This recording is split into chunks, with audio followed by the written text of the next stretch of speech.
ngobrol.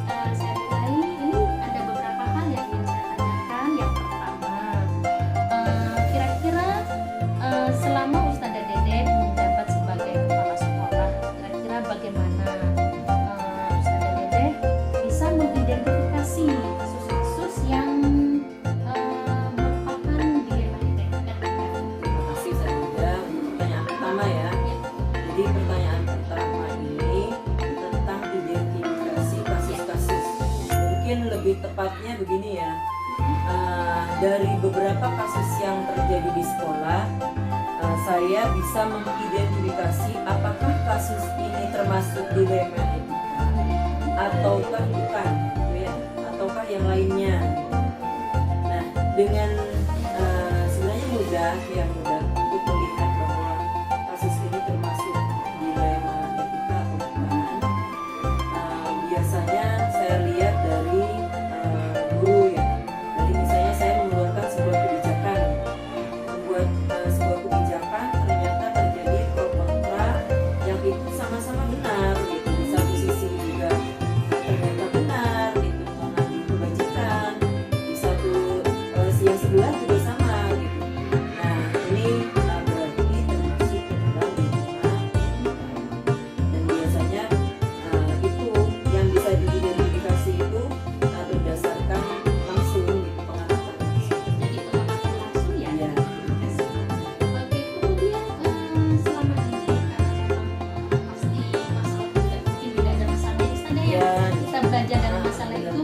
Kira-kira bagaimana nih Ustazah dalam menjalankan pengambilan keputusan di sekolah kita ini terkait masalah-masalah yang sekiranya mengandung dilema etika benar dan benar, atau apa ya, agar nilai-nilai kebajikan yang dua-duanya benar. Memang dilema ya, karena sesuai dengan namanya ya, dilema etika. Benar-benar dilema untuk memilih yang sama-sama mengandung nilai kebajikan.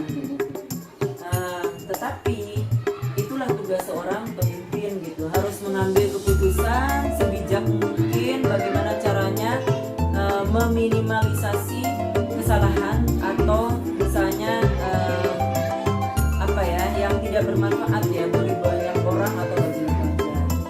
Nah ini saya memiliki satu contoh kasus Saida. Mungkin Saida pernah ingat ya dengan kasus seorang cleaning service di SDI Al Munawaroh ya. Sebenarnya bukan hanya dilema bagi semuanya, tapi bagi diri saya pribadi secara nurani gitu, itu juga sudah dilema. Jadi kasusnya ada kasus seorang cleaning service waktu itu, beliau sebenarnya mengambil tindakan yang benar ya, ketika bersih-bersih melihat anak-anak kelas 6 ternyata sembunyi di kelas, tidak segera ke musola.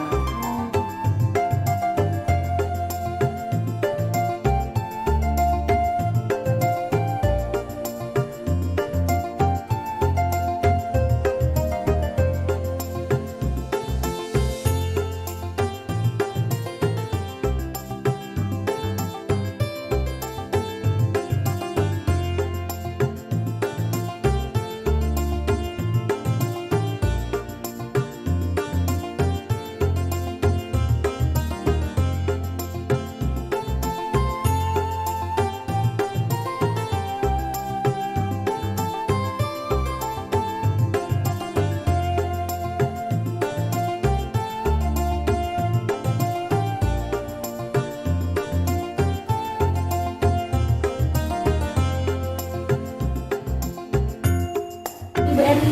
Waalaikumsalam. Perkenalkan, saya Farida dari SDI Al Munawaroh, kebetulan CGP angkatan ke-3.